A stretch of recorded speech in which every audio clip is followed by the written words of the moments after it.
ఇసుక లారీ దాటికి కూలిన వంతెన. సో మీరు చూసుకోవచ్చు, మొత్తంగా వంతెన అంతా కూడా కూలిపోయిందనమాట. ఇసుక లారీ అందులో అయితే దిగబడిపోయిందనమాట. ఇది మనం చూసుకున్నట్లయితే కృష్ణా జిల్లా నుంచి అయితే రావడం జరిగింది. ఇక్కడ మోపిదేవి మండలం రావివారిపాలెం గ్రామం నుంచి పొలాలకు వెళ్లేందుకు పంట కాలువ మీద దశాబ్దాల కిందట వంతెన నిర్మించినప్పటి నుంచి ఒక్కసారి కూడా మరమ్మతులు చేయలేదు. 5 ఏళ్ల కిందట దీని రక్షణ గోడను కూలిపోయింది. జనవనరుల శాఖ పట్టించుకోలేదు. వారిది పడగొట్టి కొత్తది నిర్మించాలని తెదేపా ప్రభుత్వంలో రైతులు వినతి పత్రం ఇచ్చారు. పరిశీలనలో ఉండగానే ప్రభుత్వం మారింది. ఈ అర్జీ బుట్ట దాఖలైంది. అప్పటి నుంచి రైతులు ఏటా వినతి పత్రాలు ఇస్తూనే ఉన్నారు. నిధుల కొరతని అధికారులు ప్రజాప్రతినిధులు కాలయాపన చేస్తూనే ఉన్నారు.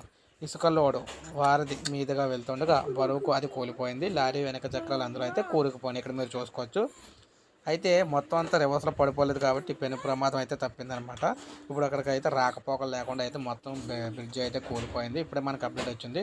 ఒక లైక్ చేయండి, సబ్స్క్రైబ్ చేసుకోకపోతే మన ఛానల్ సబ్స్క్రైబ్ చేసుకోండి.